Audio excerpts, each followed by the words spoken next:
what we are saying is, look at the true-false. If the electrical field is 0 in some region of space, the electrical potential must be 0, right? That's not true. See, if the electrical field is 0, the potential doesn't have to be 0, because at any point the potential can be assigned any value. Electrical field is like a slope. Electrical field is like a slope. Saying the slope is 0 doesn't mean the height is 0. Potential is like a height, electrical field is like a slope. So what happens? Just because the slope is 0, that doesn't mean the height is 0. So 1, that's false. If the electrical potential is 0 in some region of space, the electrical field must also be 0, right? That's true. Why? Here, if the potential is like this, if the potential is like this, right? If the potential is 0, the potential is 0 in some region of space, the slope must be 0. So what happens? dv over dx must be 0 because d is 0. But it doesn't have to be 0. B is some constant value. So you can improve too by saying if the electrical potential is constant in some region of space, then the electrical field must be 0. Do you agree? If the electrical potential is constant, then this must be 0. That's the electrical field.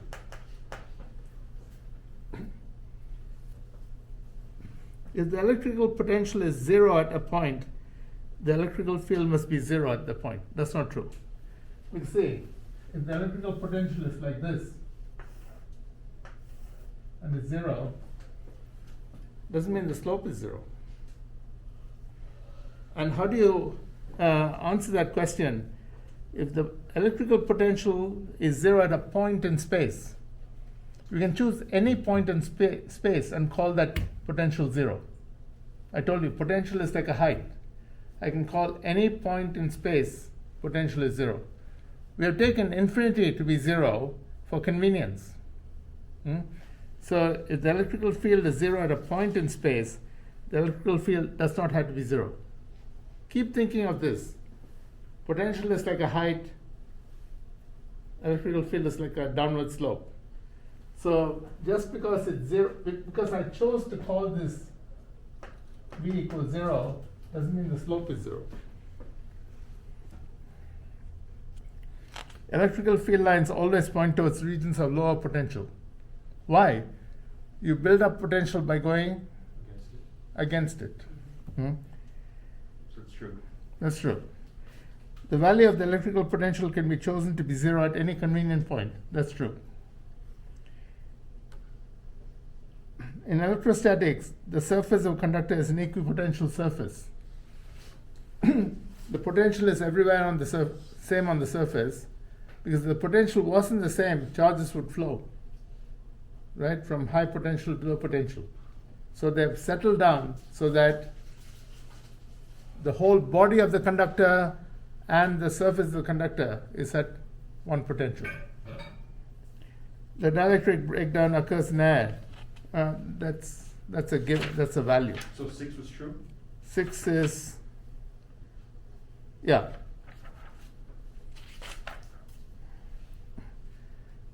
Now I want to do a couple of things. One is I want to go over the electron in orbit around a nucleus problem, right? The atom. But before we go to that, look at this thing, this 37 and 38.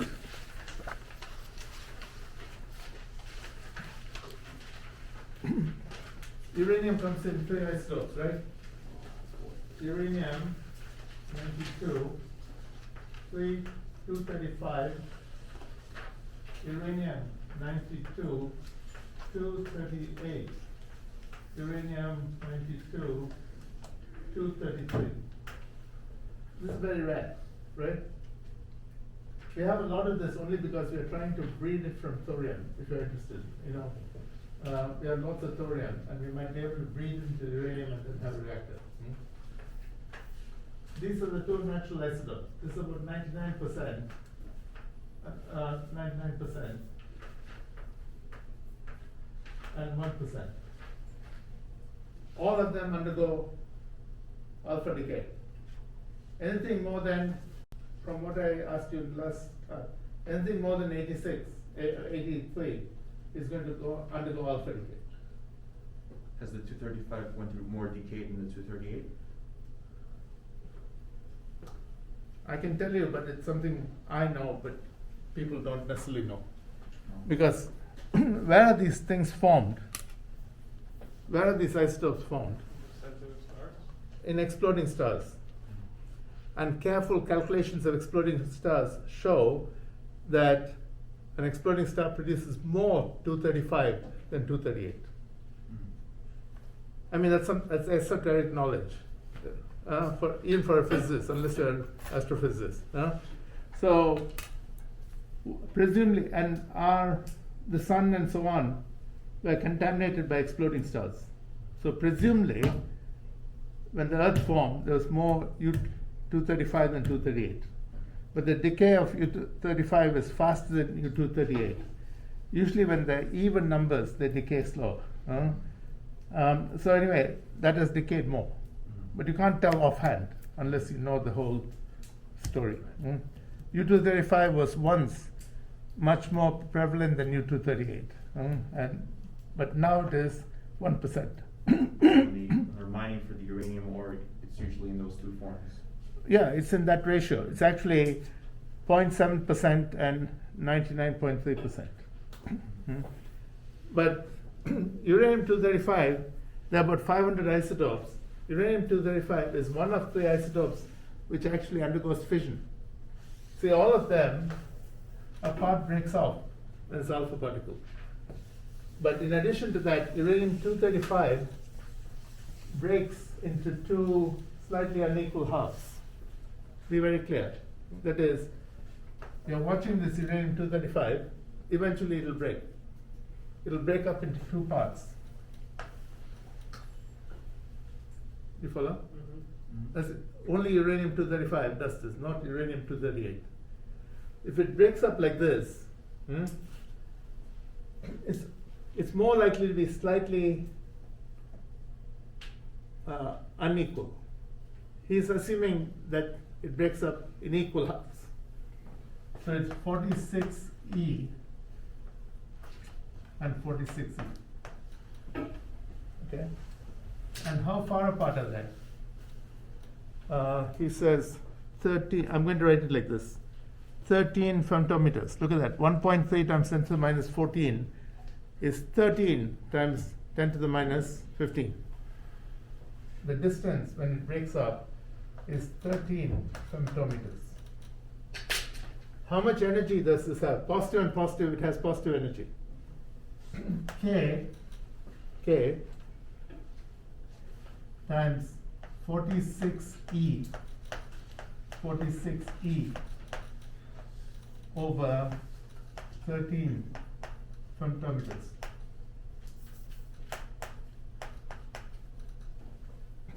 Okay? The 46E, do we have to convert it to coulombs? If you want to get the answer in joules, if you want to get the answer in joules, this must be written in 10 to the minus 15.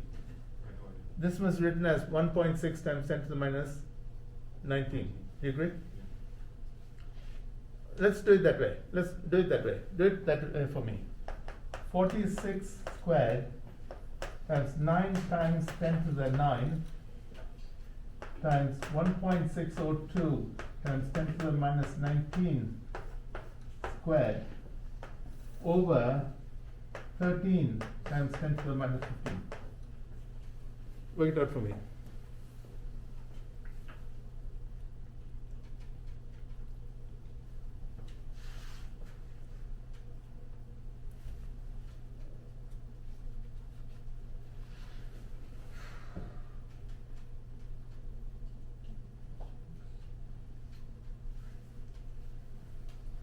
3.7595 times 10 to the negative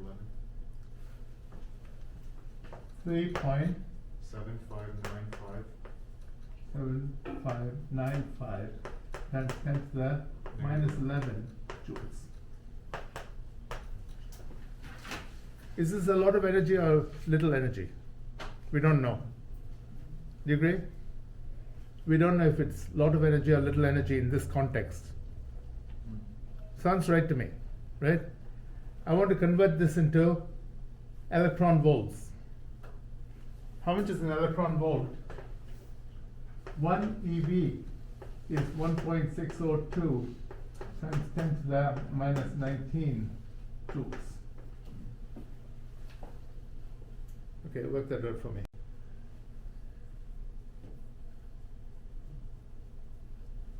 Okay, something like 2.35 times 10 to the 8, I think.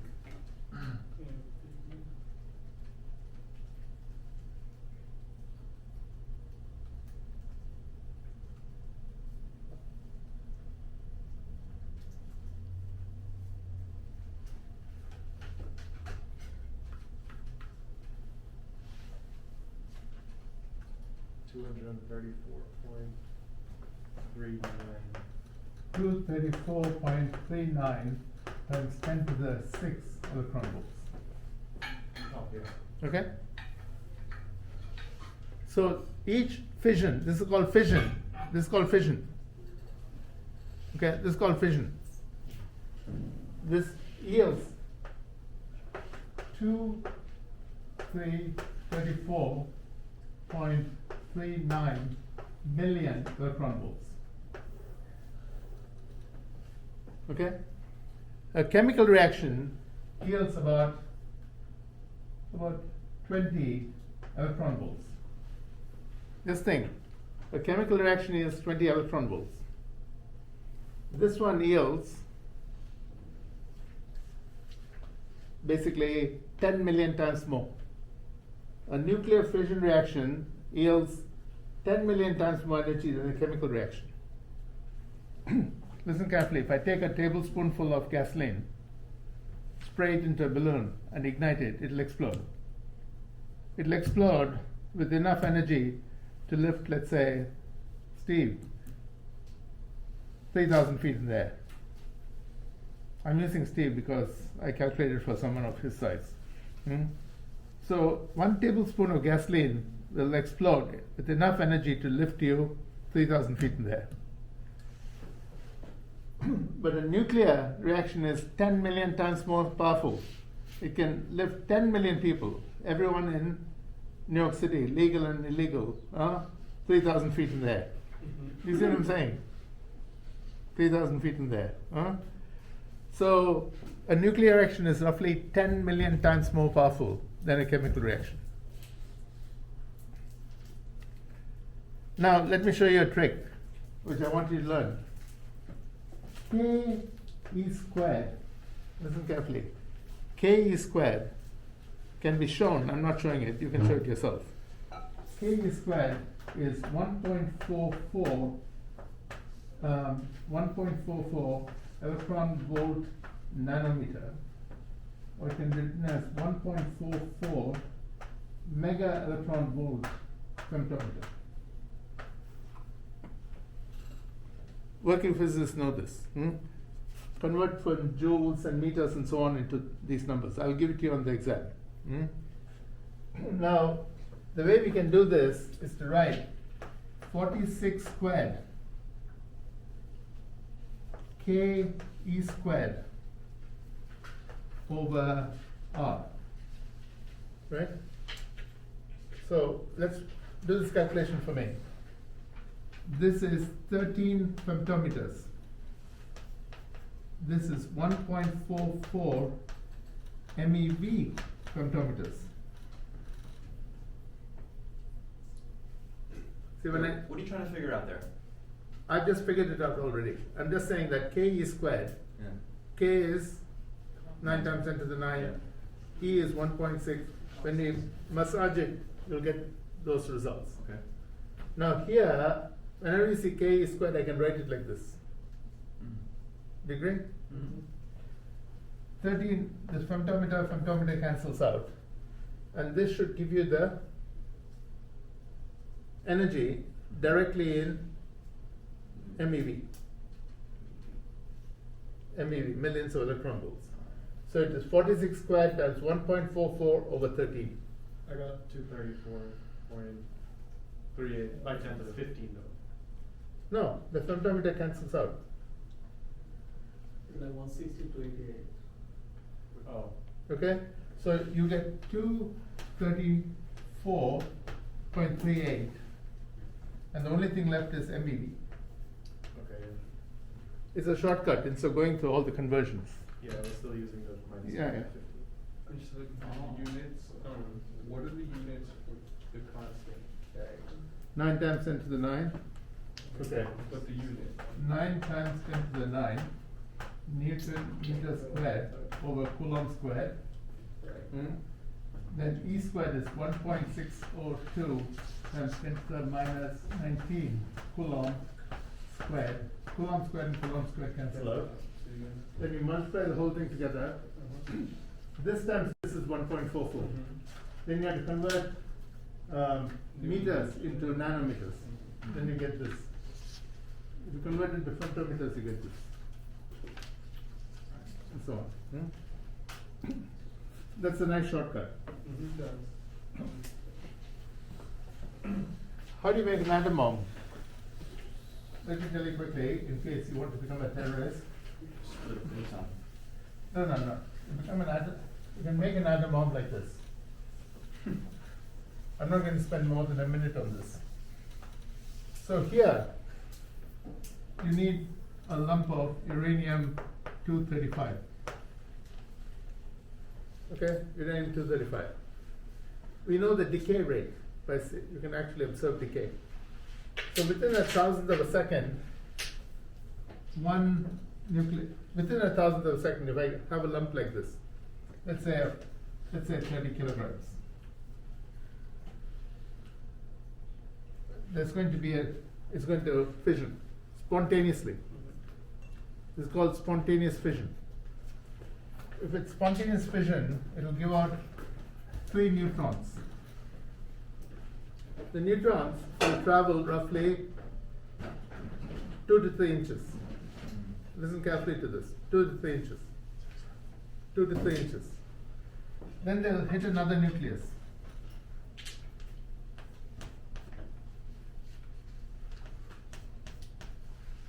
That's a chain reaction. So within about the thousandth of a second, this whole thing will explode and destroy Nassau County. Okay? Do you agree? That's what a chain reaction is. What does it mean when it's going to supercritical? I'll tell you that in a moment. If I have something like this, it's going to explode within a thousandth of a second. What is that? It's not a bomb. A decent bomb is which goes off when you want it to.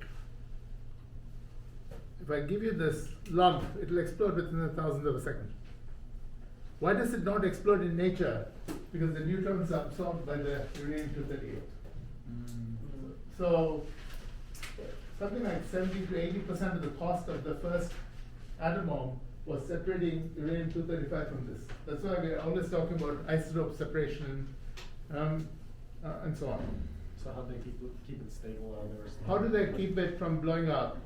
Suppose you keep it in little chunks like this. The neutrons will escape from this. Remember, they go about 3 inches. They'll escape. Because they have to go 2 or 3 inches before they hit something. So if you keep it in small chunks, it's subcritical.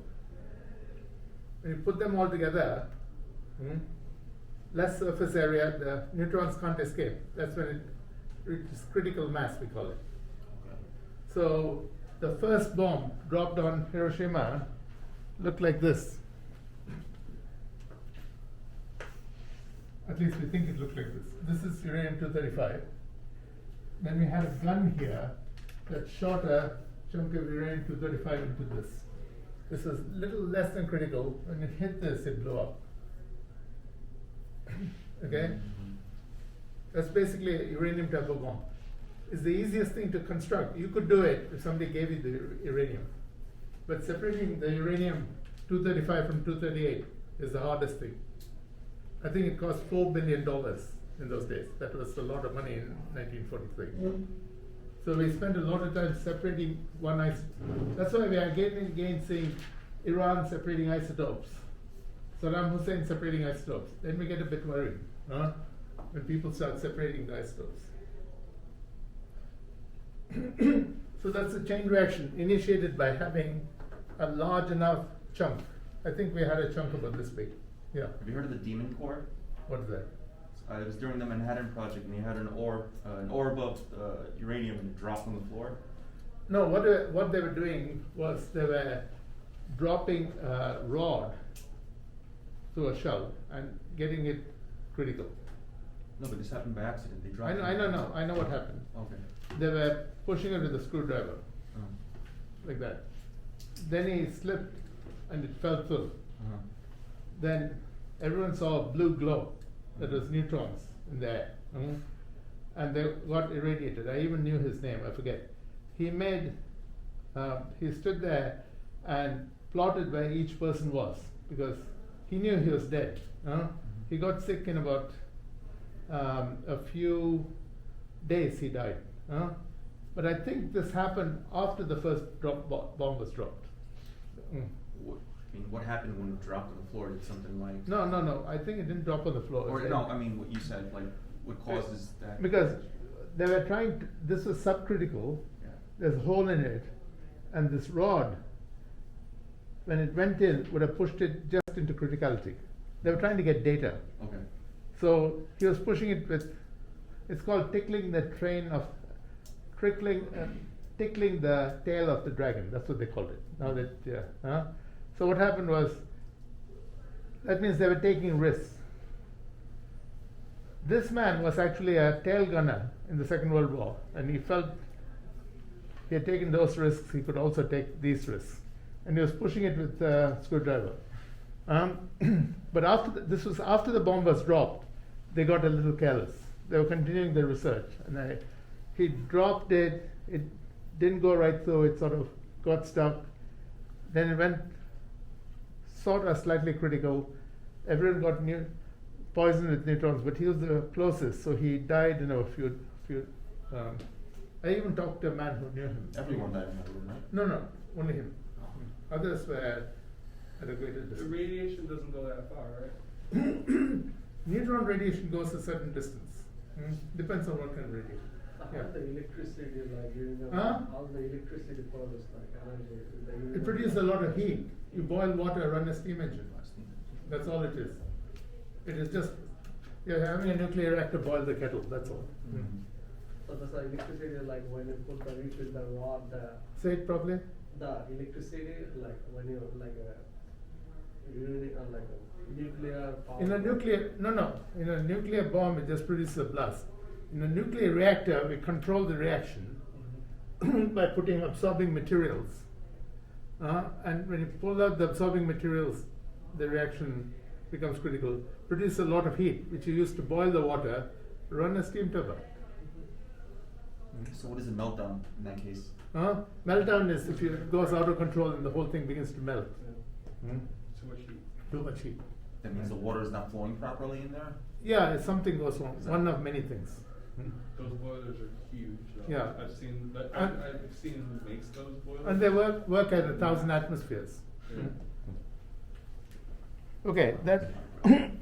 But you can see that it's 10 million times. The number to remember is 10 million times more energetic than a chemical reaction. Now look at this one, 38. Look at 38. Is that the question you asked me? I want to answer the question. Oh no, I was like asking like how's the electricity produce like when the By controlling this, producing a lot of heat, boiling the water. Instead of boiling it with coal, you boil it with a reactor.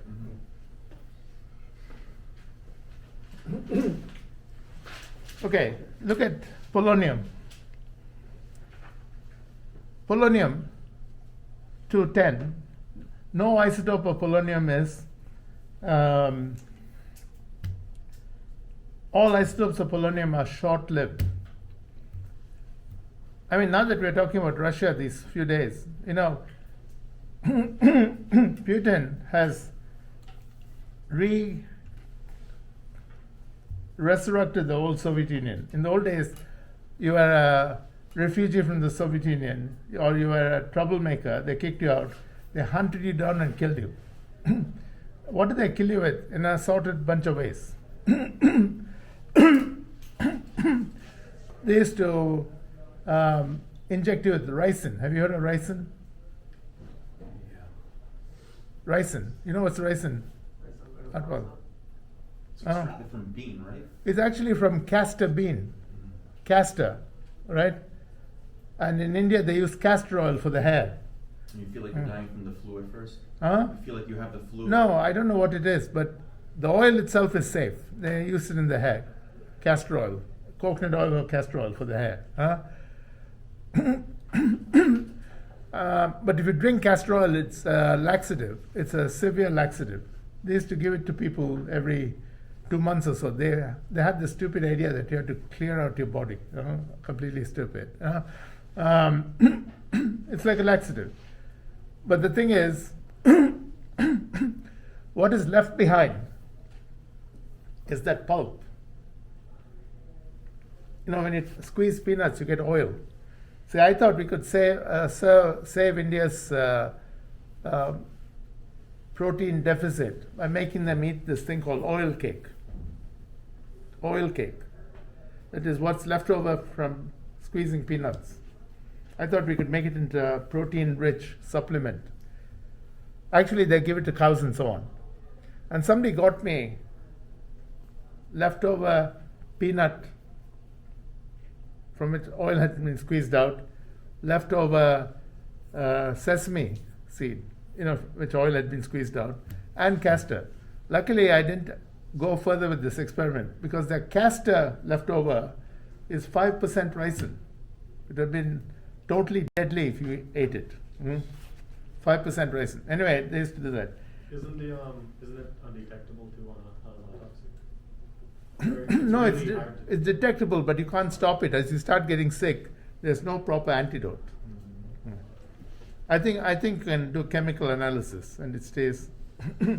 So anyway, so this Litvinenko, he was actually poisoned with polonium about 15 years ago because he got sicker and sicker and his hair fell out and so on. Suddenly this ER emergency room technician said he seems to have radiation poisoning. And sure enough, when they got a Geiger counter, it went crazy in the room. So when they isolated him, he was poisoned with this, an isotope of polonium. And the New York Times, which is always on the side of our enemies, said it could have been happened by accident. Anyone can order polonium, even in America. I told my students, let's do this experiment. You order polonium from Oak Ridge or something, and we'll see how many hours it takes before you have a SWAT team on your doorstep. Because polonium is used as a trigger. See, polonium, they put a little polonium here, lithium here, when they come together you get a burst of neutrons. That's a good way of triggering a nuclear explosion. Polonium is not easy to get. But it has a half-life of about 6 to 9 months, I think. Short, that means it's highly radioactive. And it's alpha source. If it's an alpha source, it's not going to damage you if it's here because it stops in there. But if you swallow it, it'll make you sick. There are many theories. Is Putin really that bad a man? That's what they said. Because there were always these apologists, like the New York Times, saying, Putin, Russia has become so civilized. It's not like the Soviet Union. They're not doing this. And somebody said it must be done by some rogue operator. But rogue operators can't get polonium. And it's so radioactive, you could trace back. It left traces. And when it turned out, he was poisoned once in a sushi restaurant. They put it in miso soup. Then they invited him again and put it in some other soup. Look at this.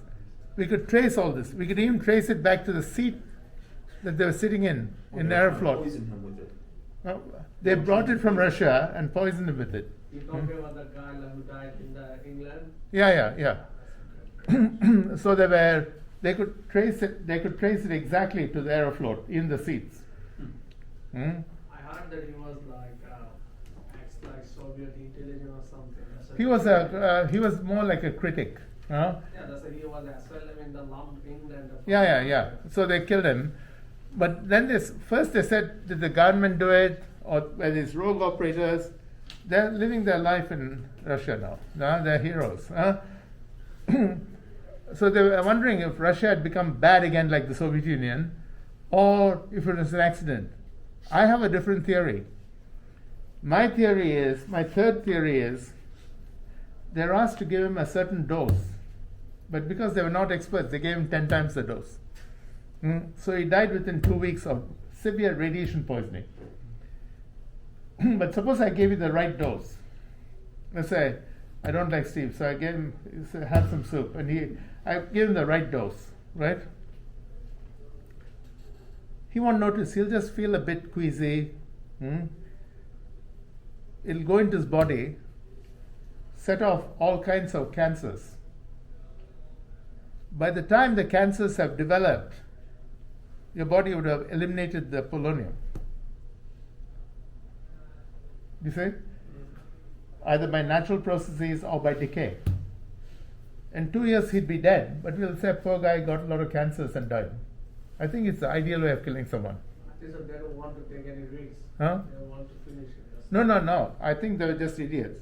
Like if you want to bring down your house and when they use dynamite and you're not an expert, they always use 5 to 10 times as much dynamite and blow your house to bits, whereas an expert will use the right amount.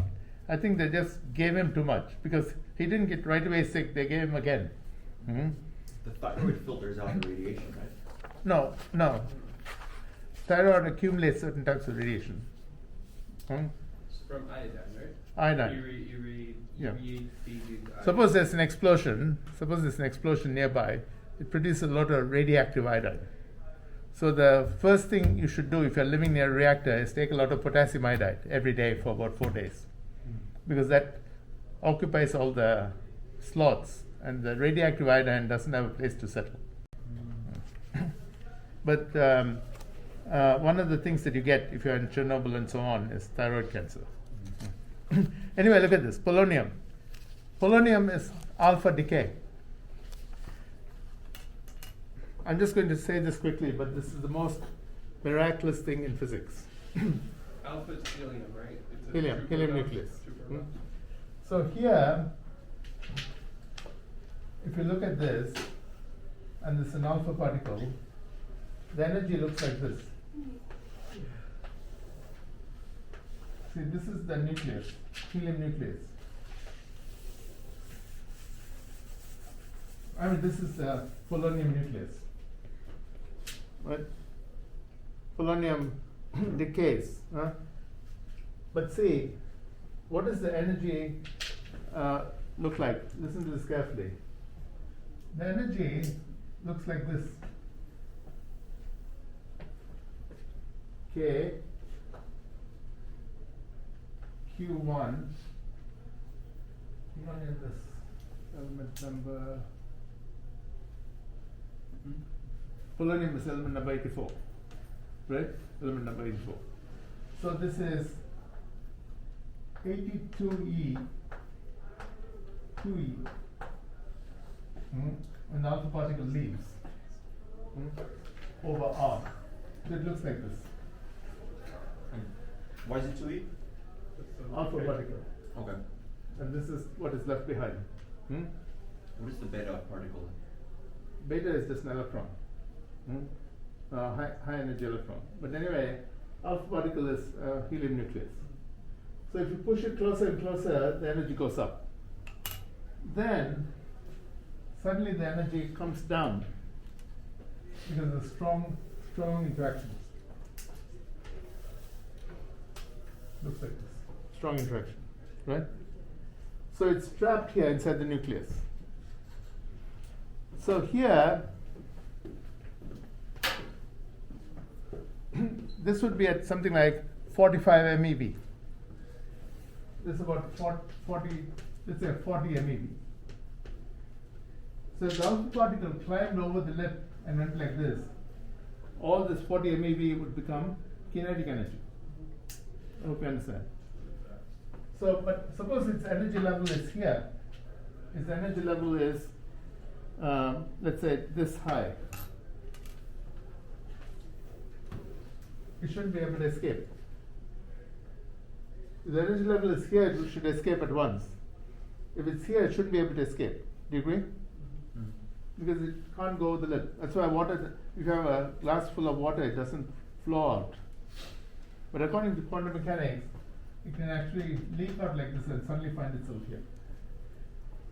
That's called quantum mechanical tunneling. It can be here, bang, bang, it's bouncing back and forth. Suddenly it can find itself outside. Okay? So here, he's asking, that is, if you have a polonium nucleus here, suddenly the alpha particle is going to appear here. You see? It's going to overcome this bump and suddenly appear here. At what distance does it suddenly appear? It's asking. Look at that problem. So what I'm saying is, this one is 5.30 MeV. So he wants to know how far outside the nucleus does it suddenly materialize. Quantum mechanical tunneling. How? It doesn't go over the lip here. It doesn't escape from the surface. Suddenly it appears here. And how do I do this? This I take as 164 Ke squared over R is 5.3 MeV. That's the energy of the alpha particle. So this is 1.44 MeV femtometer. Okay? So I want to calculate R. 164 as 1.44 over R is 5.3. What is R? So where do you get the 164? 82 times 2. Ah, sorry. Thank you very much.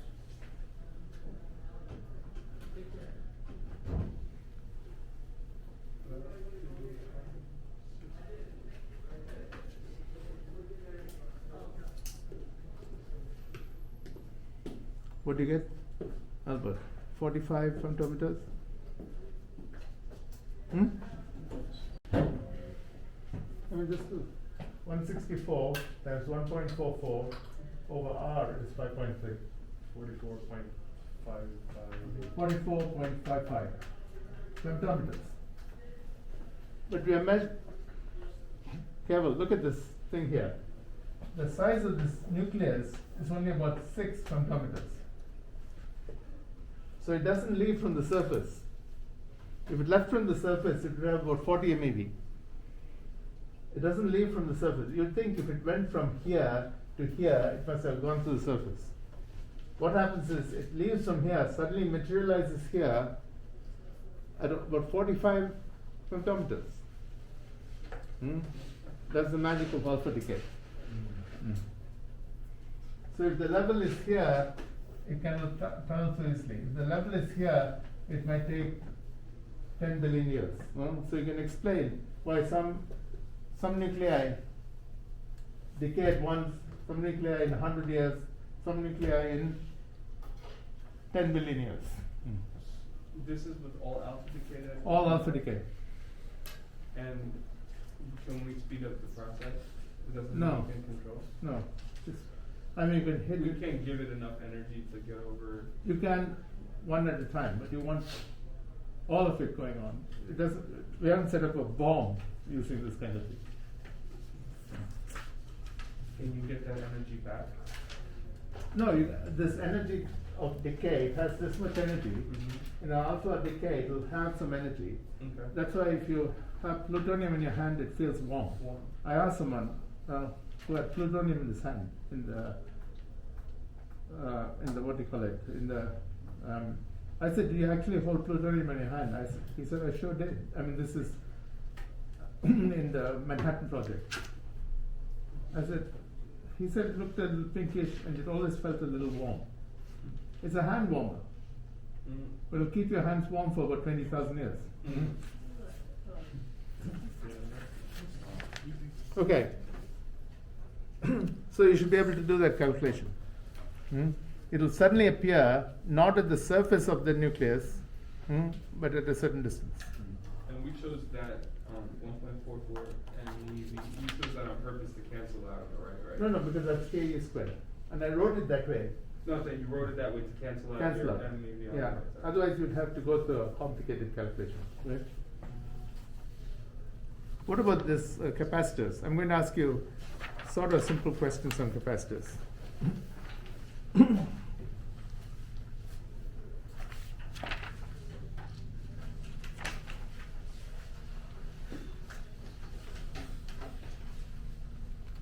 So here on page 831,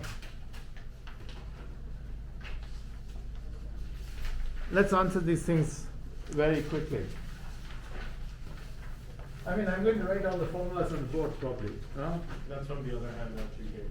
Huh? Not on What I gave you today. Did you pick this up? I have it on the phone. You have done it. I'll look at it. Do you have another pot? It's right there. This one? Oh, right there. There. Orange. Thank you. So this too. This too.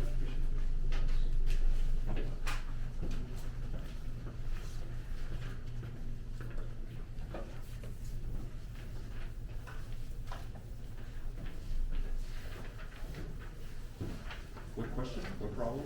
I'm just saying 831, all those easy problems. Okay. So you're gonna give us something similar to this page in the front on the exam? Something I'll write it. Similar? I can write everything I can think of. I'll write down. Professor, the exam will be similar to the last semester, like process. Yeah. Which will have multiple choice and then the handwritten part? Yeah.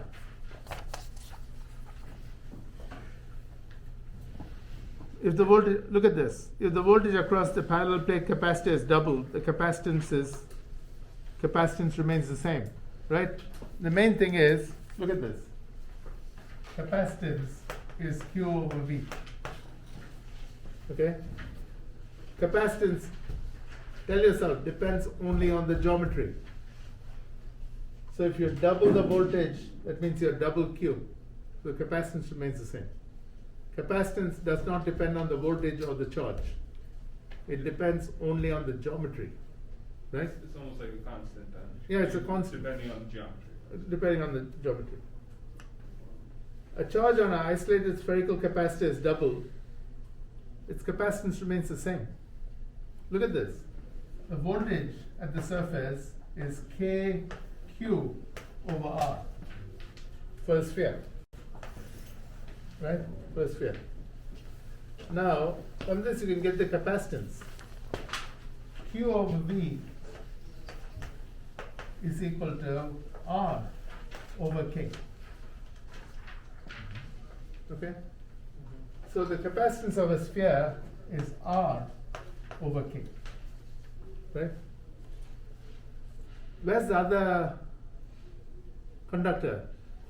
You had to imagine it to be a sphere at infinity. So the other, this is one sphere, the other sphere is a sphere at infinity. If you want to know what's the capacitance of the Earth, it is 6.4 times 10 to the 6 over 9 times 10 to the 9. That's the capacitance of the Earth. How big must the sphere be to have a capacitance of 1 farad? This is 9 times 10 to the 9. This is R, and that must be 1 farad. So it must be 9 times 10 to the 9 meters. 10 to the 9 meters. Okay? So you can see it's much bigger than the Earth. In fact, it's much bigger than the Sun. The Sun is 7 times 10 to the 8. It would have to be more than 10 times the size of the Sun. The 1 farad capacitor.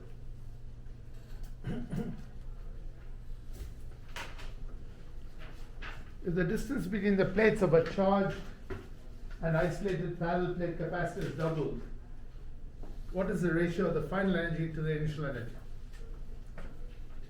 You better know these things. Okay, let's look at this.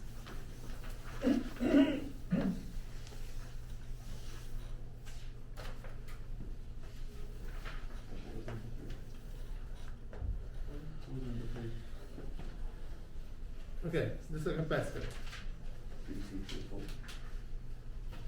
Look at the various ways in which you can look at this, right? The capacitance is area over 4 pi kV. Okay? Now the capacitance is doubled. I mean, if the distance is doubled, I keep the charge the same. I keep the charge the same. As a result, there's a field here.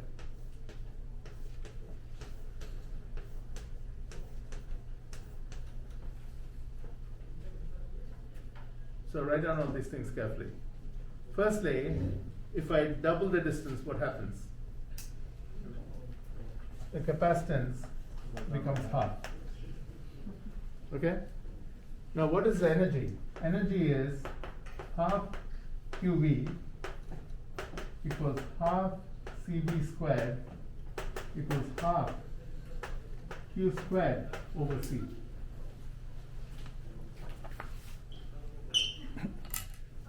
Which formula should I use? I want to double the distance between the plates and I want to calculate the energy. Which formula is best?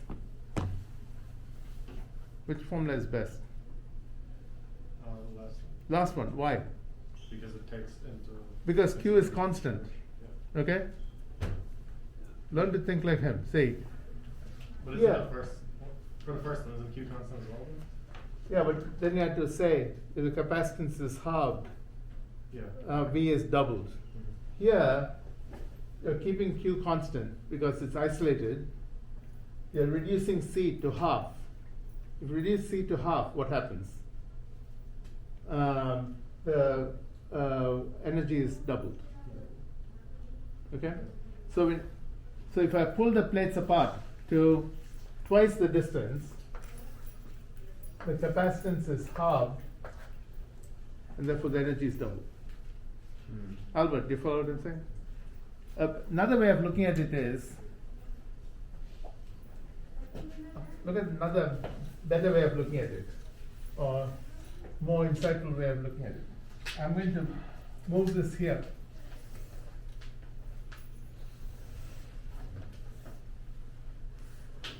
What happens to the field inside? Stay the same. Stays the same because they're parallel plates. So if this is E, this is also E. All of you listen to me carefully. The field remains the same. Do you agree? Field remains the same. If the field remains the same, the energy density, small u, remains the same.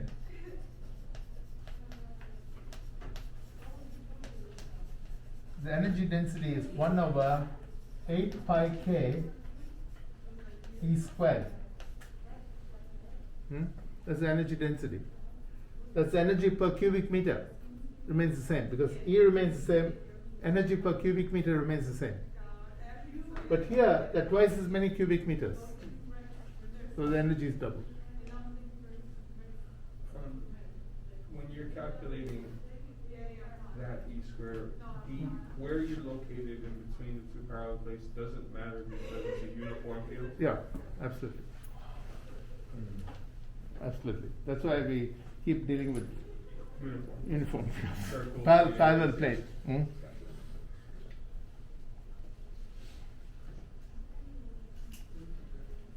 So in that case, the electrical field is just a constant. Huh? In this case, it's a. The electrical field is constant, Constant. but the voltage is double. Double, because, The distance is double. E times the distance is the voltage. Hmm? So we can say when you pull the plates apart, E remains the same and the voltage is doubled. Hmm? What? Total energy is doubled Is also double. because the volume is doubled. Small u remains the same. Energy per cubic meter remains the same, but there's twice as much volume, so energy is double. But here we didn't do all those things. We just sort of decided to pull the plates apart. The capacitance is halved, and energy is half Q squared over C. You see, the capacitance is halved because it's area over 4 pi kd. And you double this, capacitance gets halved, so the energy gets doubled. It all fits together. A is just area, right? Yeah, and it's this area.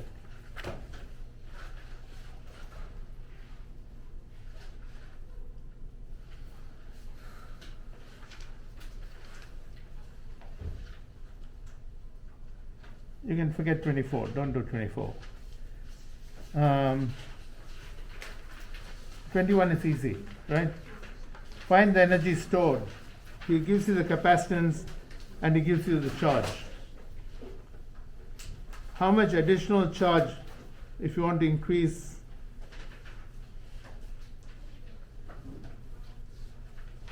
how much additional energy if you increase the charge? You just work out the initial energy, final energy, things like that.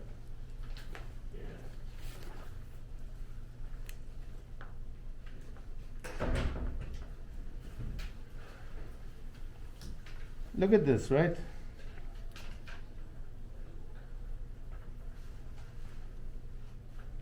Let's look at 39.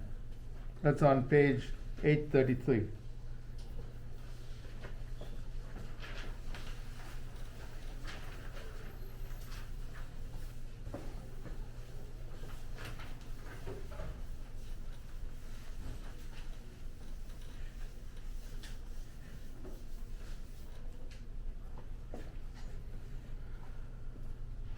A parallel plate capacitor has a capacitance of 2 microfarads and a plate separation of 1.60 millimeters. What is the maximum potential difference between the plates so the air doesn't break down? How much charge can be stored at this potential difference? Look at this. This is simply making you think about things again.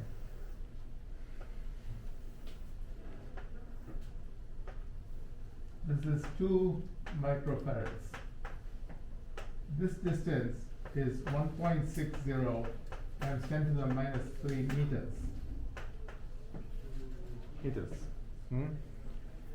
So what's the maximum voltage? If the voltage here is some V, delta V over delta X is V is whatever the voltage is over 1.6 times 10 to the minus 3 meters. That is equal to E. I'm ignoring the negative, right?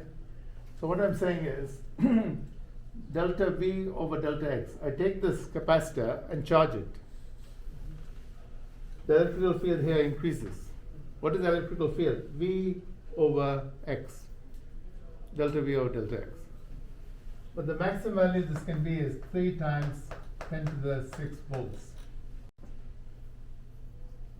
Okay?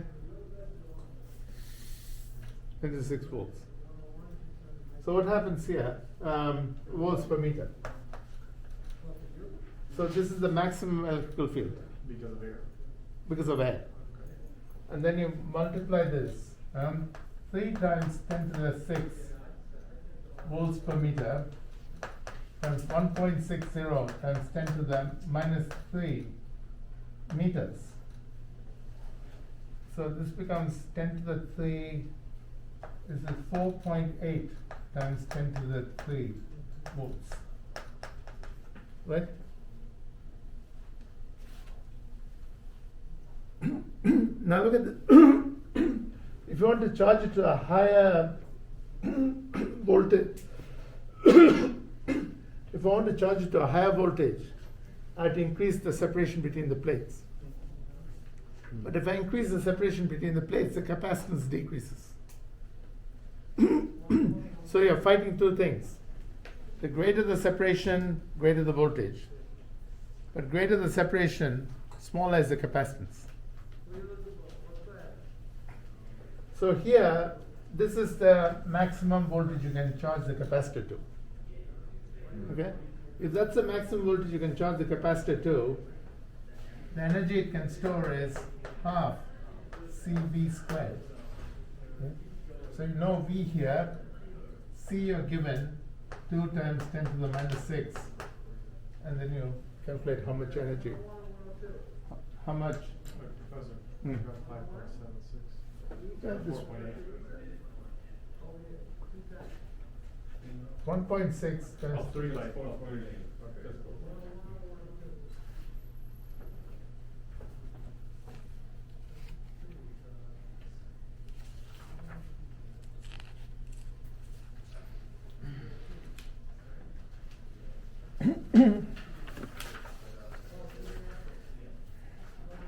He says the earth is, look at 48. These are all like multiple choice questions. Huh? The earth is a conducting sphere. What is the self-capacitance of the sphere? Right? I told you. This is sphere, the capacitance of the sphere is R over K. It is 6.4 times 10 to the 6 over 9 times 10 to the 9. How much is that?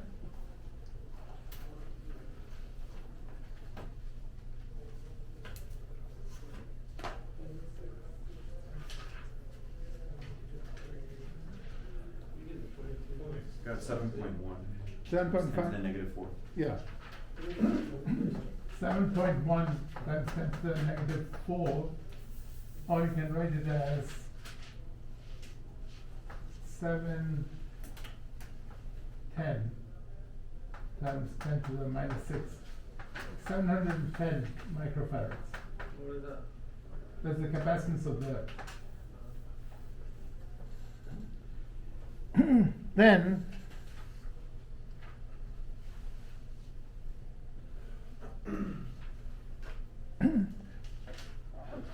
we can do all this other thing.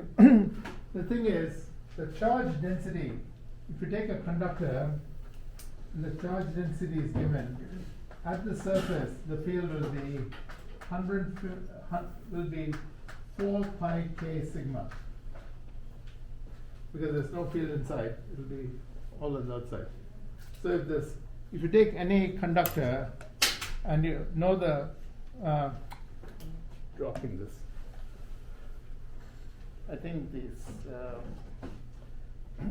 plugs had to be, these wall sockets had to be fixed. I mean, I went home. The reason I was a bit late is because I had this. I have a string operated light in my closet, and you can see that I did that and the whole thing came apart and started stopping. I had to call my super. What, you drilled into drywall? No, I just turned it on. Oh, but I'm saying that's not, it wasn't placed in. It's supposed to be on a little box inside, screwed in, metal box, right? Right. So the whole thing came off. I don't know, I didn't have time to look. Anyway, look at this. So here, you know the surface charge density.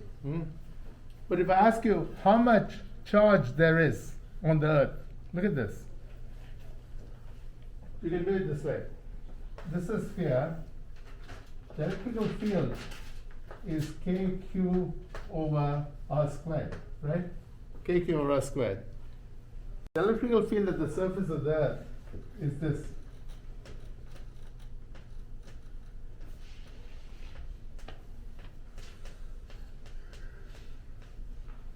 150 volts per meter. It's pointing towards the earth. So the surface of the earth is negative. You see, because the field is pointing towards the earth. And so here, I know K, I know the radius of the earth, and I can find out Q if I write it as 150. Realizing it has to be a negative charge. Why isn't it? It's, this is what I'm saying. Some books say the earth is overall negative. It isn't. It so happens that the clouds here are positive.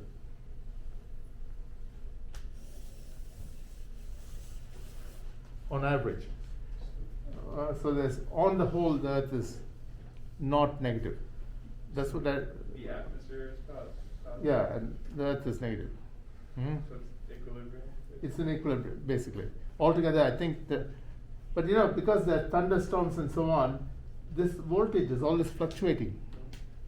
And when I was in India, I did an experiment that you can't do in America. I went far away from, I made a very powerful amplifier. That's what somebody said.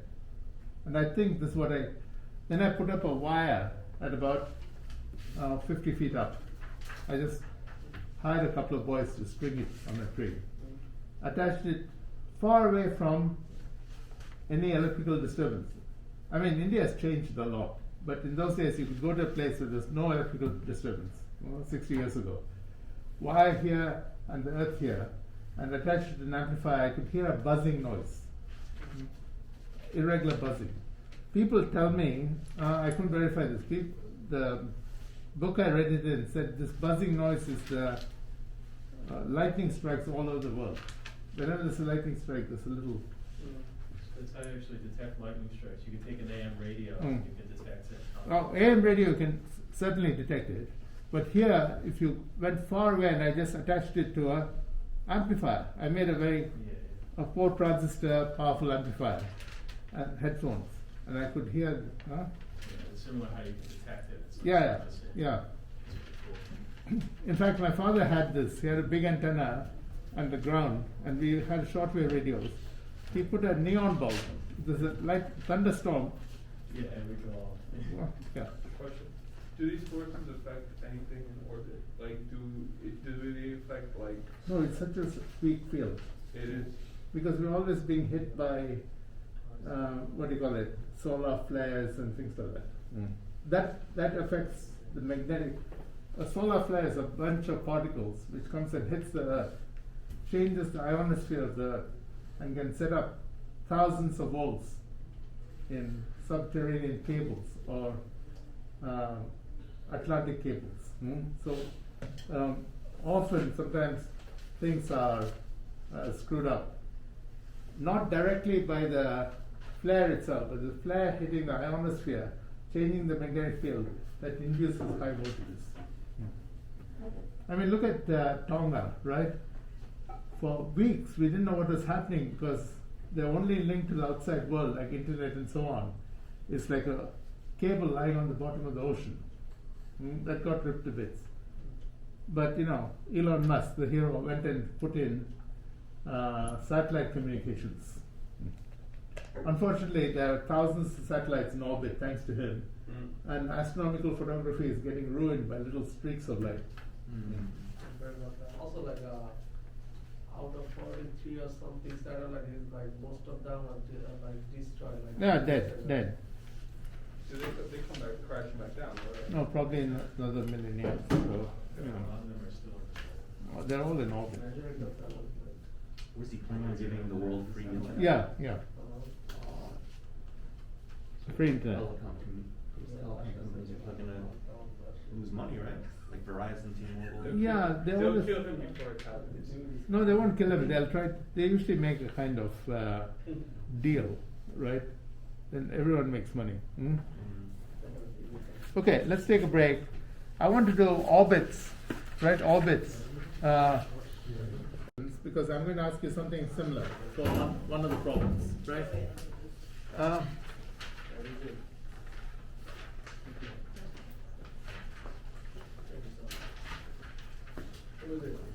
Again and again, you haven't very few people have explained things properly, right?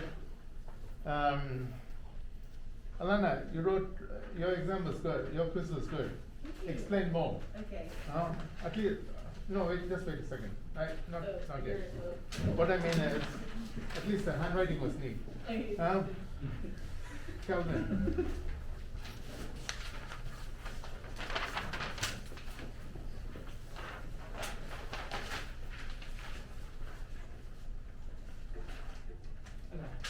Do you have relatives in Poland? Do you have relatives in Poland? My great grandparents. Joel Fernandez, Joel. They passed. Hmm? They're gone. No, but you don't have any contacts. Oh, no. Poveda.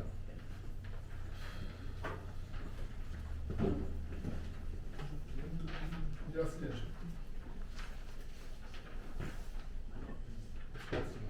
Justin.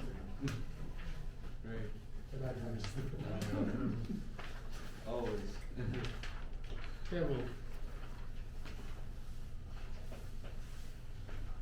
Some missing pieces. Okay? Generally good. Raul Martinez. Not here. Joseph.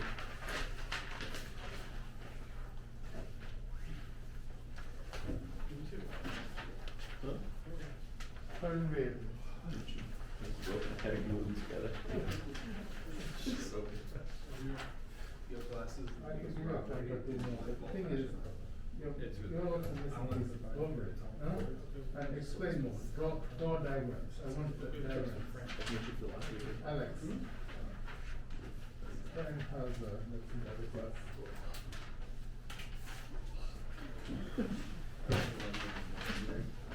It's the worst grade ever. One person who did a really brilliant job was that guy Joseph in our class. Oh, So we wrote in red, I have to grade it in a different. Maida. Okay. Alliance.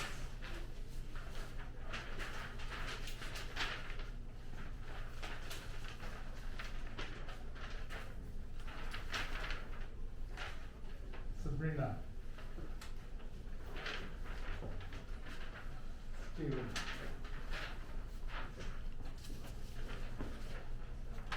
Albert.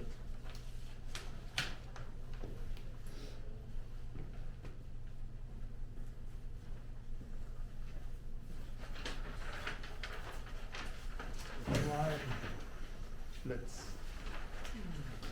What kind of name is it? It's German. I had a philosophy, Wilson.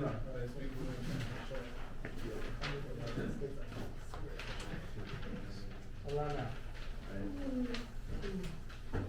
Right more. Matthew.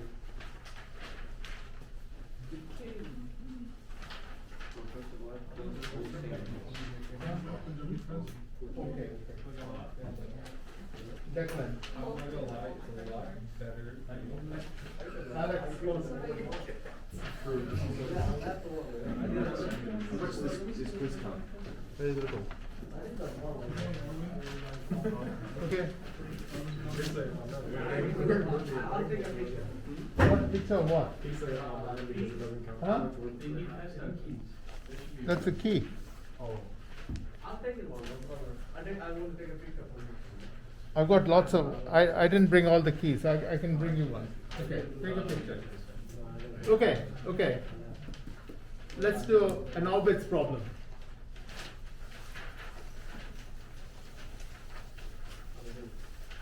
Orbits.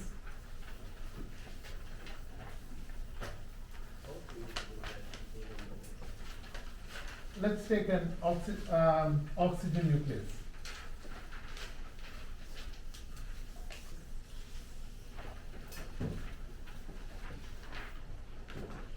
I'm going to write all the things here.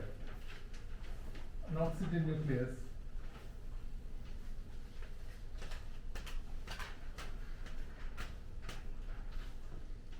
Okay, oxygen nucleus, right? The charge here is ZE. Okay? Charge here is ZE. Z being 8, right?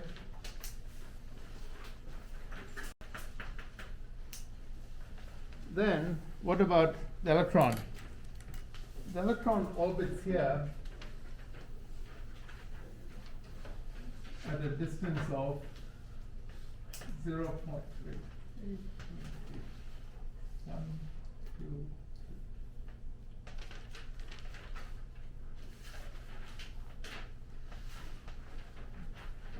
nanometers. Now, quantum mechanics demands that the electron orbit only in certain particular orbits. We're not going to get to it, but in your class we're going to get to it a little. That's the preferred orbit of the electron. Now I want to know what is the speed. This is the electron. I want to know the speed, period, frequency. Okay? Let's work it out from scratch. This is a naive model of the oxygen atom, ignoring all the other electrons. In reality, electrons behave like waves and so on, but this is the first step towards understanding atoms. Then I want to know what's the kinetic energy of the electron and what is the potential energy of the system. Okay? And I want the answer in electron volts. Kinetic energy of the electron and the potential energy of the system. Altogether, the energy is going to be negative. If it's positive, that means the atom is going to disperse. Negative means it's inside a well, so it's stable. Negative energy means you're stable. Positive energy means you're on a hill, you're going to slide off. Okay, we start with this. F equals ma. Professor, what does the Z equals 8 mean? Z is the number of charge. It's called atomic number. Okay. It's the usual notation. Have you? Is that what they use in chemistry? Yeah. Atomic number. Mhm. Number of protons. And the 8.8 is Uh, the 8.8? that's the orbital radius. Okay. I've written to you, given it to you in nanometers. Yeah. So what happens? Force is attractive. I'm going to say it's first attractive.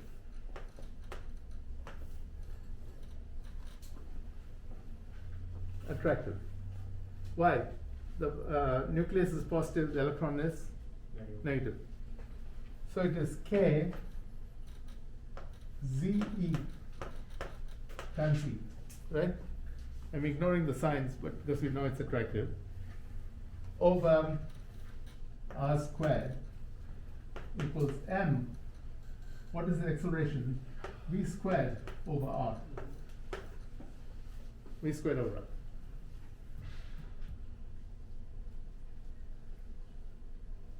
You agree? And M is the mass of the electron, which is going around in a circle. So R and R cancel. So we have V squared is equal to K Z E squared over M R. And I take the square root to get V. This is just like orbits last semester, planetary orbits. That's why this is called the planetary model. So let's work it out for this electron, right? 9 times 10 to the 9 times 8 times 1.602 times 10 to the minus 19, don't forget to square it, divided by, here you must put parentheses, mass of the electron is 9.11 times 10 to the minus 31, R is 0.0088 times 10 to the minus 9. Why am I writing it in nanometers? You'll see in a moment, in a while. And you take the square root. I sort of know what it should be, so tell me what's the velocity.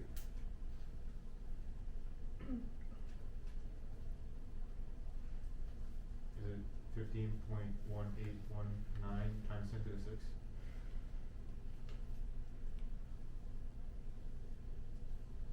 I have a feeling I should get 17. Oh, I said 15, 1.5. Try it again. I got that too, What did you get? the same exact thing he got. Okay, I know why.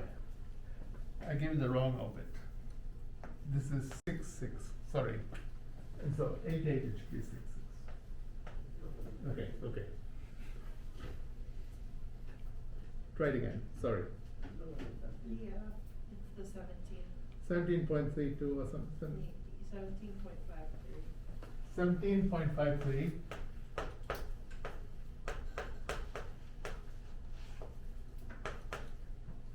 I hope you realize the velocity is very high, very fast. That's something like 40 million miles per hour. Okay, that's the velocity. How do you find the period? It's worthwhile going over it and getting the answer. If you're doing something wrong, catch it before you come to the exam. Divided by 2 pi r? Huh? Divided by 2 pi r? That is, period is distance over speed. It's 2 pi r over v.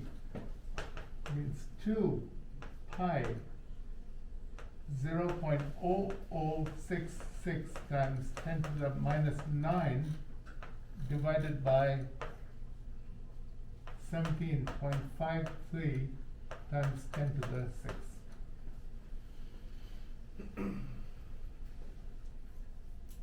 What is the unit, like 7.53 10 to the 6, like milliliter or something? Meters per second. Okay. That's the only units we use. I got 2.1505. 2.1505 times 10 to the minus 18 or something? Yeah, 18, maybe 18. Seconds per orbit. Really fast. Now if you take the reciprocal, 1 over t is frequency. Frequency is 1 over t. That'll be about 4 times 10 to the 17, I think. 4.6499 times 10 to the 17.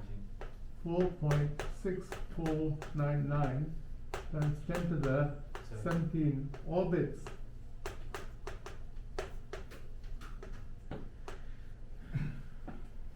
See, the electron is going around like this. Once they got these results, they knew they were in the right ballpark, because that's the frequency of ultraviolet light. So when the electron goes around like this, it gives out ultraviolet radiation. So they thought they were at least in the right ballpark.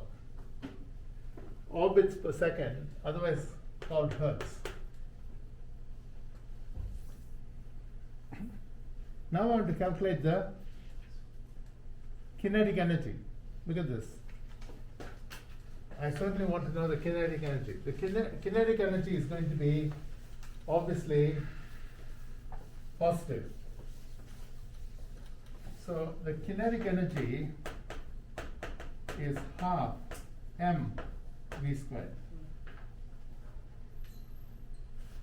So it is half times 9.11 times 10 to the minus 31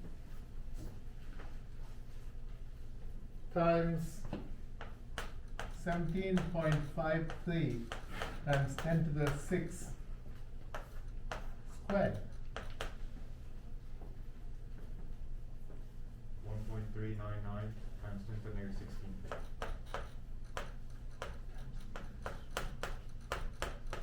And that's in joules, right? We want to convert that into into electron volts. So how do you convert it? 1 electron volt is 1.602 times 10 to the minus 19 joules.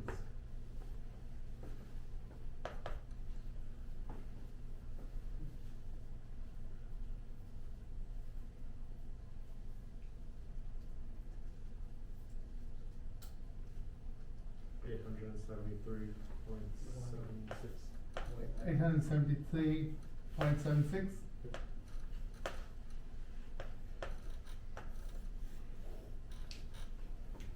Now what is the potential energy? Potential energy is K ZE times minus E over R. Okay? Here the charge, the sign matters. K, Q1, Q2 over R.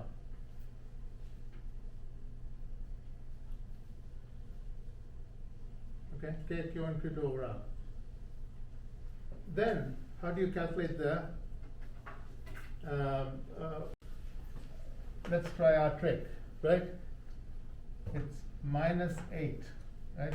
Z, that's a minus K E squared over R. I can go through the whole thing by using fundamental units, but this is because we want the answer in electron volts. This is much better. What is K E squared? Minus 8. 1.44 times of electron volt nanometer over R is 0.0066 nanometers. So nanometer and nanometer cancel out, and the answer comes out in electron volts. Negative 1,745.45. Okay.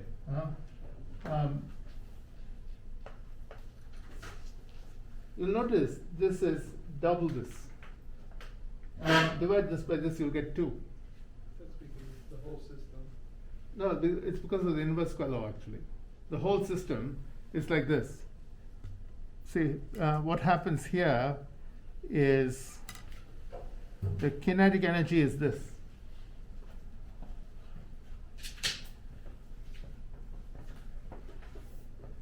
The kinetic energy is this. The potential energy is this. This is kinetic energy. Is, let's say, 873. This one is minus 1746, let's say. So basically, this is the potential energy. Potential energy plus kinetic energy will turn out to be negative of the kinetic energy. I mean, this, see, this is something, this is twice as deep. So when I add them together, you'll get this number but negative.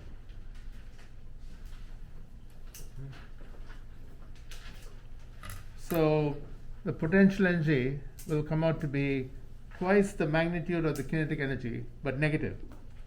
You said this is because of the inverse square law? Yeah, it follows from the inverse square law. Because it also holds for satellites.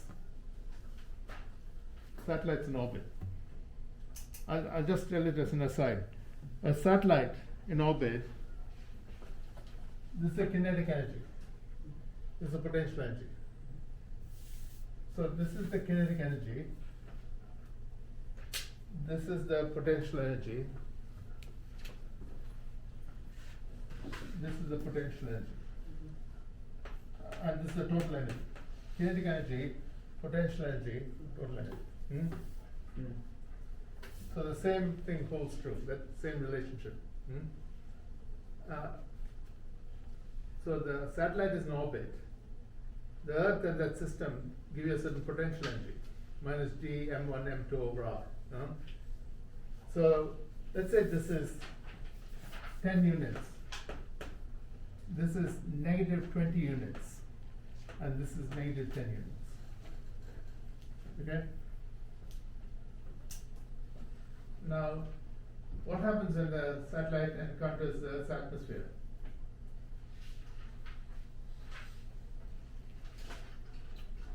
Newspapers will say encounters friction, slows down and falls to the earth. Does that sound right? Encounters the Earth's atmosphere, slows down and falls to earth. Basically what happens is, it loses total energy. Listen to me very carefully. Let's say it loses 2 units of total energy. Ultimately, it's the total energy that matters. This is negative 12. When it comes to a new equilibrium, this becomes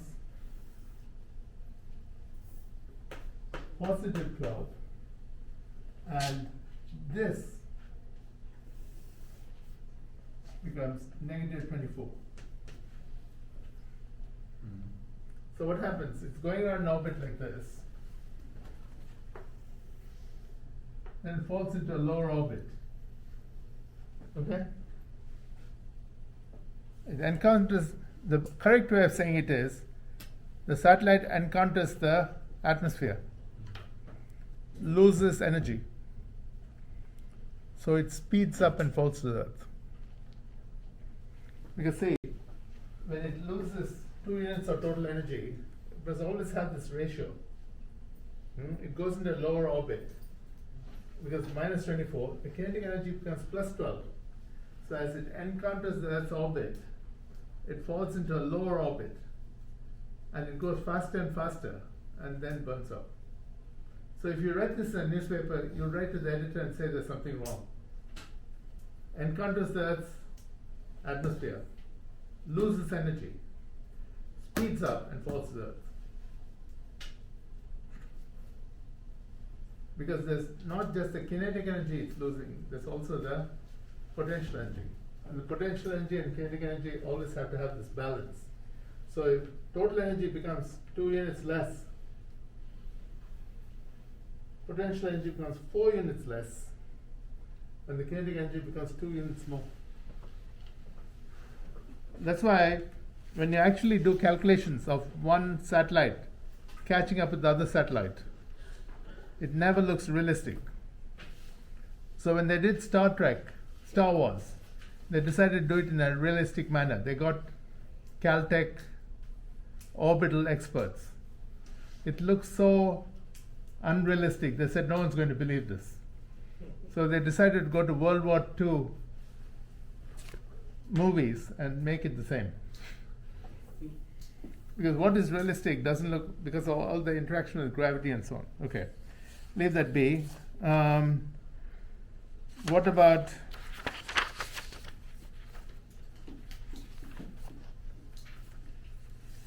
okay, let's take a problem like this. A disk of charge.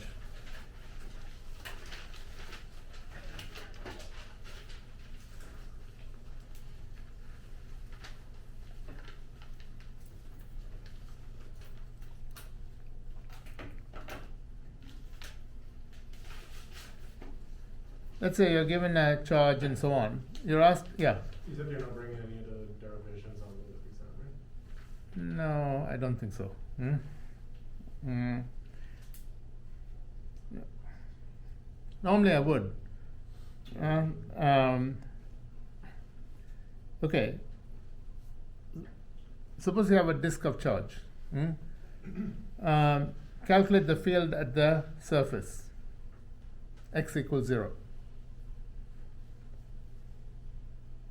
You should be able to do that. Disk of charge. Then, what should X be? What should X be if the field is to be reduced to 90% of the 90% of the field at the surface? So I want you to be able to play with these equations.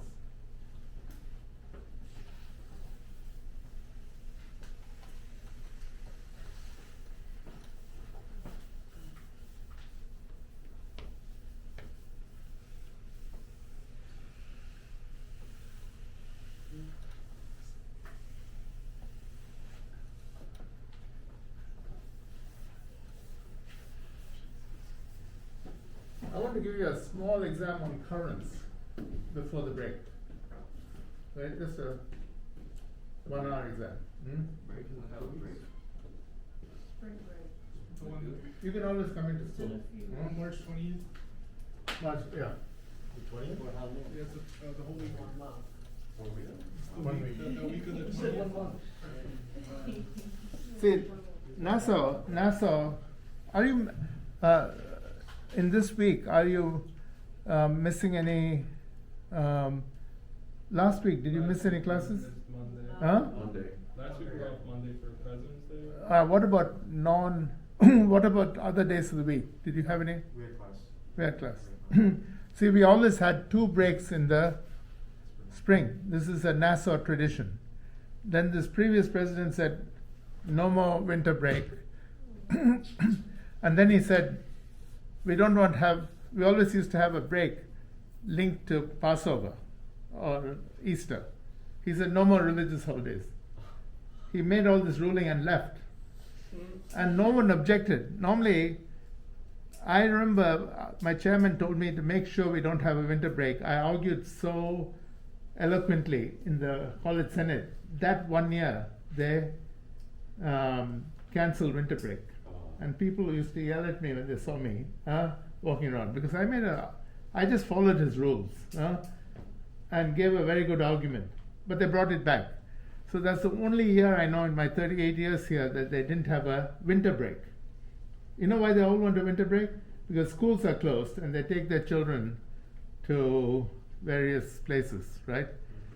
So I'm sure people are angry, but people are not so angry because we are not traveling so much because of the pandemic. So anyway, we used to have 2 breaks. This year also we have a 2 break. We had just 1 break, and it's not connected to Easter. What happened if I celebrate? Huh? I mean, we have a break for Easter. One Friday is, we have a break on one Friday. That's just 1 day off. Huh? Would you be able to go over how to do the disc problem? This, I'm doing the this. The beginning, because the part you said we should know how to do. Okay. You need to know the formula. The electrical field is 2 pi k sigma. Right, 2 pi k sigma. 1 minus x over square root of x squared. You're using that formula just for the disk. This is only for the disk. Sigma being the charge density. It's charge density. So when x is small, you can ignore this. When x is much less than r, we can ignore this. Okay? So how does it look if this is a disk? The field looks like this.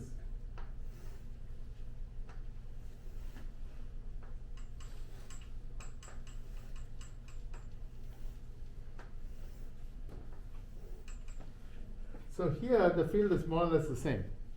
It begins to get weak only when you get far from the disk. Okay? So here, when x is small, E equals 2 pi k sigma. Let me call it E naught. Okay?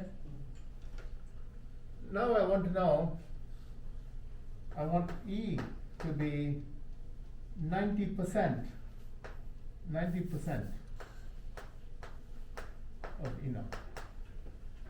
That is, how far must I go till the field is 90% of what it is at the surface? How exactly would we be able to tell when x is small enough to where it doesn't matter? You'll see from what I do.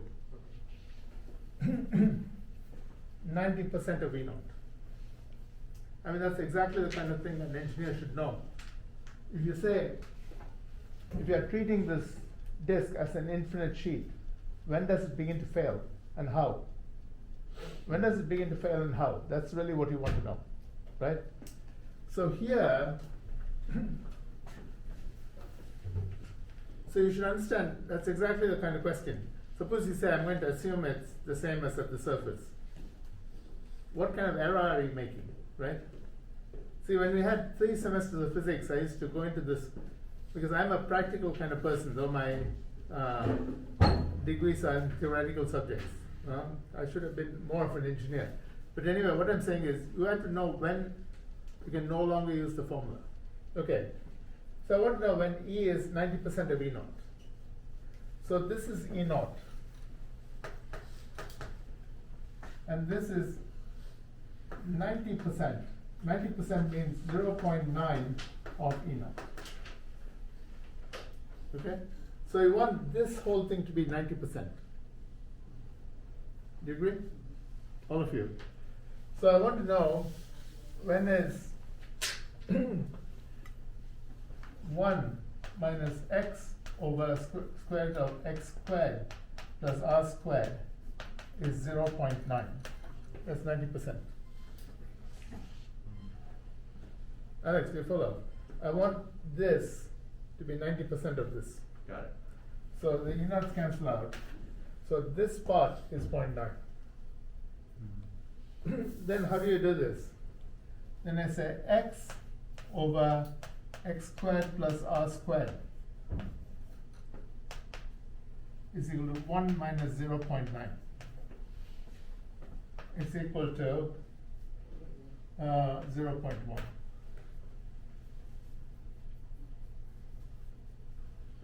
Then I square it. If I square it,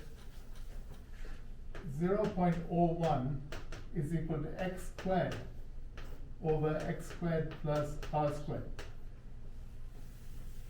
Then I say 0.01 x squared plus 0.01 r squared is equal to x squared. So it is 0.01 r squared is 0.99 x squared. Okay? So here r squared is equal to 99 x squared.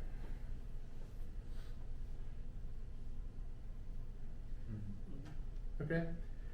So here x squared over r squared is 1 over 99. X over r is square root of this. What is square root of 99? 10 point. It's like 9.95.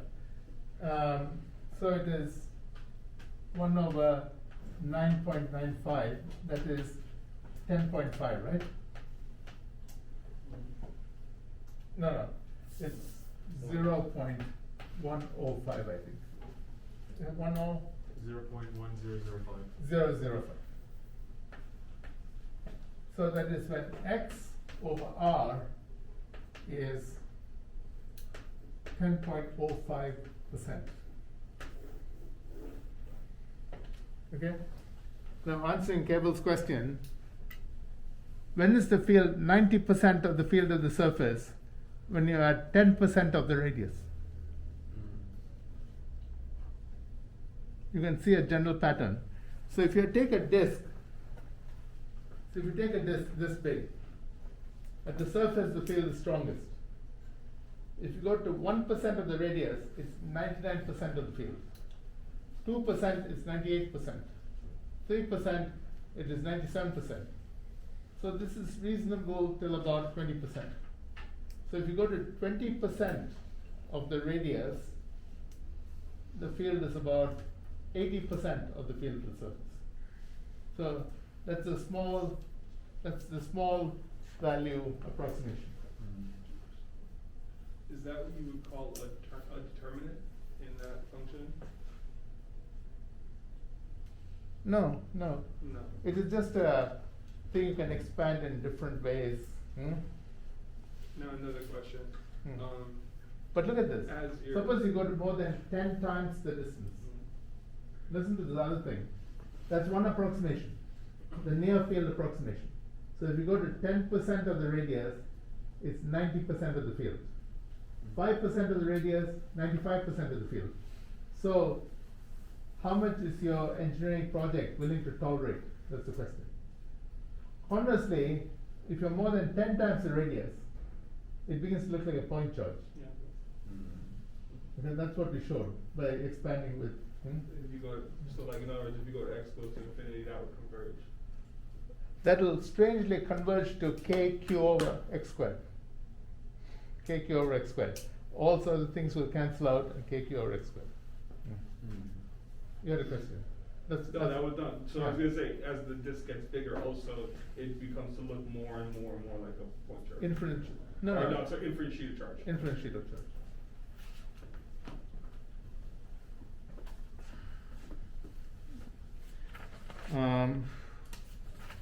So I think many of those problems are in this earlier packet I gave you, right?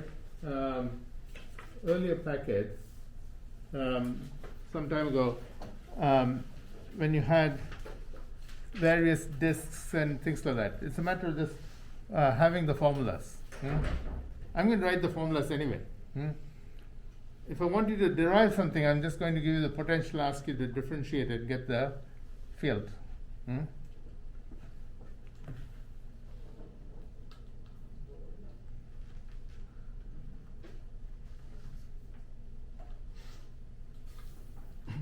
Okay, what else? Orbits, I'm going to ask you something in orbits. And you have to know that the potential everywhere inside a conductor is the same, that kind of thing. You have to know in a sphere that the electrical field behaves like a point charge. Potential also behaves like a point charge.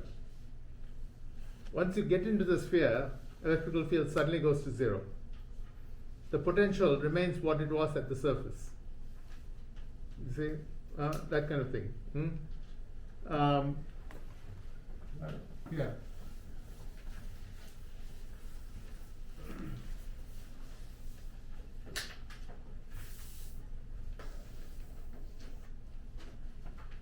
So here, V equals KQ over R, all, and E equals KQ over R squared,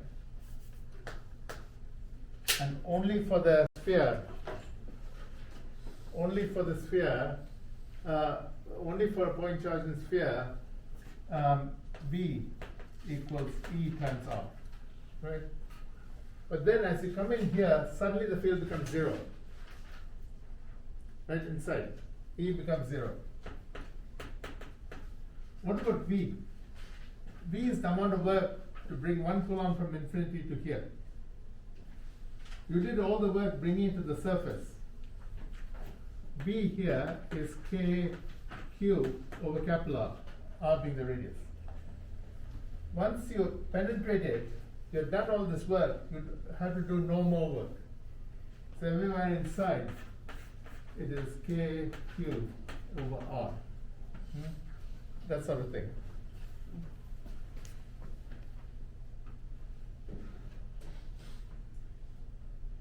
Okay, I think we have touched on all kinds of things. Tomorrow I'm going to go over, if you have any questions, you can come and see me at about 4, right? In this classroom, right? I'll be doing similar things to his class. And let me just give you a pass on attendance sheet.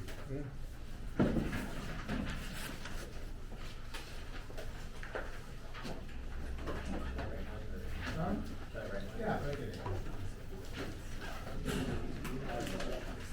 After this, we go to magnetism.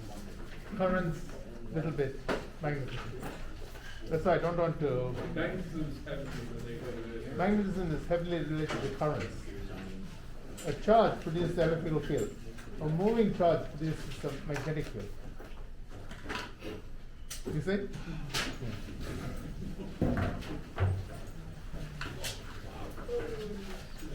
Moving charge produces a